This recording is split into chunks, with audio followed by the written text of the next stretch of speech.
exploring the nature of the self and the concept of God in Advaita Vedanta. If one is a true seeker of truth, there is one question which invariably emerges in their mind. Who is that seeker? Or rather, if I am the seeker, who am I? In fact, this needs to be the starting point, not searching for God or something like that. People familiar with the teachings of Sri Ramana Maharshi must have come across his advice to sincere seekers. He said, "Your own self-realization is the greatest service you can render the world. Happiness is your nature."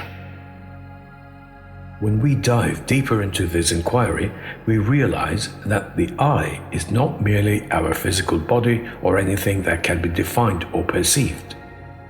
This exploration leads us to understand that the self transcends physical characteristics.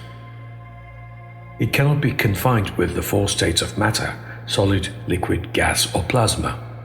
Instead, when we begin to understand better, we find that the essence of our being is all-pervading and cannot be limited by size or boundaries. When we contemplate the phenomenon of physical death, we discover that it is not the end of the self. Rather, it signifies the cessation of the organic system called the body, which is made of trillions of cells. As the body fails to function, cells cease to multiply and life, as we know it, diminishes. This delineation illustrates that physical death is merely a transition, while the self, which is anyway all-pervading, continues to exist beyond the confines of the body. One of the most common analogies used by great teachers of Vedanta is that of the clay pot, which I have mentioned in many of my presentations. Just as the space within a clay pot remains undisturbed upon its breaking, the Atman, or self, too, continues to exist undisturbed and unaffected, even after the cessation of the functioning of a physical body. Questions such as "Why was I born?", "What is the purpose of my life?" and so on appear highly narcissistic, egoistical, and egocentric to me. Even before realizing who or what they mean by I, people tend to go a step further to find their purpose. I find that preposterous on the one hand and naive on the other. When you study Advaita Vedanta, you learn that the mind plays a crucial role in how you perceive your reality. It also creates a pseudo-self or an assumed I. People create a version of themselves in their mind which they want to be. Your perception is based on your gunas, which are formed by genetic traits, upbringing, education, and experiences. A simple way to differentiate between yourself and everything else is to realize that anything that you would not refer to as yourself is not you. For example, you say it is your body, face, mind, senses, feelings, and thoughts, which simply means that they are not you. We'll get to this a bit later in this presentation. Many people mistake their self to be their thoughts, feelings, and bodily sensations. It needs to be understood that the mind is merely a tool through which we express our essence. It is not a separate organ, but as mentioned earlier, is rather a certain pattern of thoughts based on factors such as genetic traits. This explains why one can change their mind, because it's a pattern of the flow of thoughts, perceptions, and reactions. Understanding this leads to an important conclusion. While the physical body may travel through space, the self, or the awareness of I-ness, can experience realms beyond physical limitations.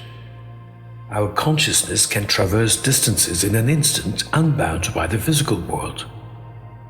In my book, The Ever-Relevant Gita, a present-day rendering, I explain that the body is an independent biological system that operates when all its components function harmoniously. The self, which is all-pervading, manifests through various instruments or mediums known as upadhis in Sanskrit. For example, just as fire exists in a hidden state, Until a combustible substance is ignited in suitable conditions, the self too requires appropriate conditions to manifest in a tangible form. However, a significant aspect of exploration involves the notion of God. Many people perceive God as a creator residing somewhere in space. This leads to a paradox. If God exists, he cannot be greater than the space he exists in, can he? It then raises the question, what or where is that somewhere where God is supposed to exist? Some religions say God exists outside space and time.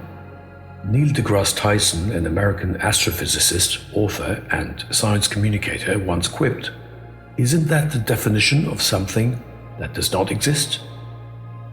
Well, it becomes evident that our understanding of God must evolve beyond the physical entity to encompass a broader existence.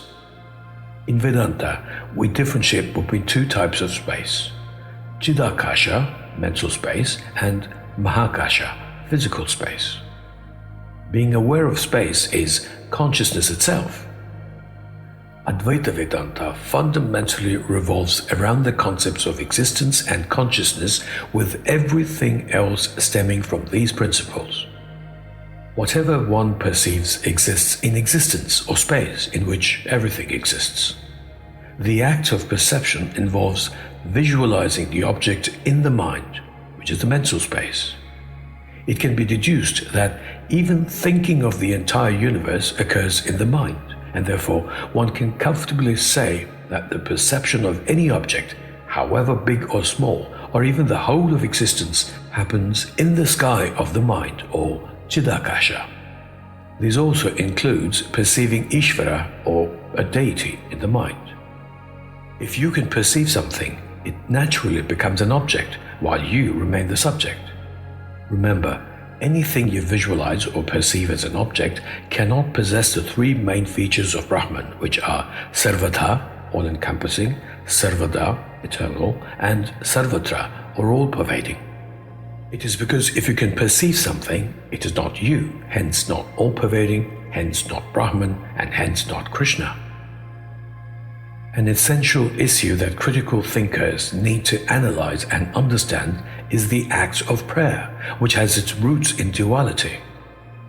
Many pray for specific outcomes, expecting a divine entity to intervene in their lives. This raises a question about the nature of belief. Do they truly believe that a higher power will alter the course of existence based on individual desires?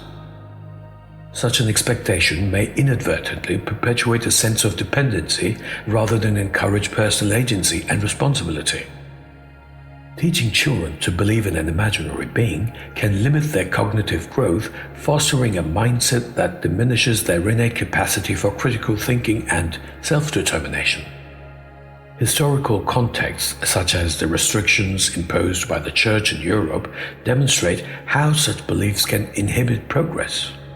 It should not be forgotten that the evolution of thought and science in Europe emerged when people began to question traditional doctrines. As a lone ranger who does not belong to any group, sect, or even religion, I aim to encourage seekers to engage with the Srimad Bhagavad Gita and explore the Upanishads in this philosophical discourse. My vision is not to impose beliefs, but to guide individuals towards clarity and understanding, which is the prime purpose of the supreme scripture, the Srimad Bhagavad Gita. While some who have contacted me and followed my suggestions have experienced transformative changes through this approach, many remain reluctant to embark on this journey of self-discovery.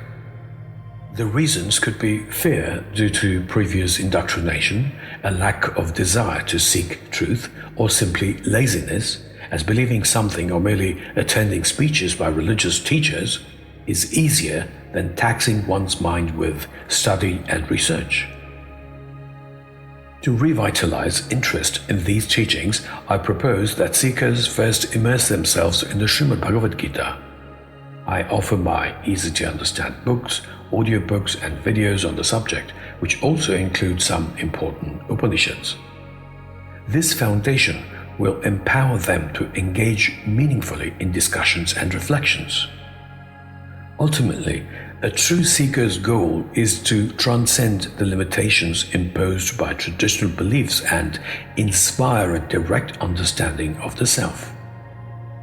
By encouraging people to explore these concepts, I aim to foster a new direction for personal growth and collective enlightenment. Getting back to what I spoke about earlier regarding the simple way to differentiate oneself from all that you will not call yourself, I would say that the first step is to recognize that the body is not the true self, but rather a temporary vessel or vehicle. By seeing the body as mama or mine, individuals can start to detach from the identification with their physical form. This understanding is crucial for moving towards the non-dual perspective of Vedanta. When someone begins to separate their identity from their body, mind, and possessions, it prompts them to explore the true nature of the self. In Vedanta, the I refers to the deeper consciousness or subjective awareness that transcends these physical and mental identifications. This journey leads to discovering the essence of one's true self, which is beyond all dualistic distinctions. This method of prompting self-reflection rather than imparting knowledge can empower people to discover the truth for themselves. It's a powerful way to shift perspectives and lead them towards a more authentic understanding of reality. My blog contains extensive information for anyone wishing to take up the path of a true and committed seeker. For those ready to embark on this transformative journey, I invite you to explore my teachings and connect with me for further discussion and guidance. Together, we can achieve a deeper understanding of the self and realize the boundless potential within. Thank you. Stay blessed. Jai Shri Krishna.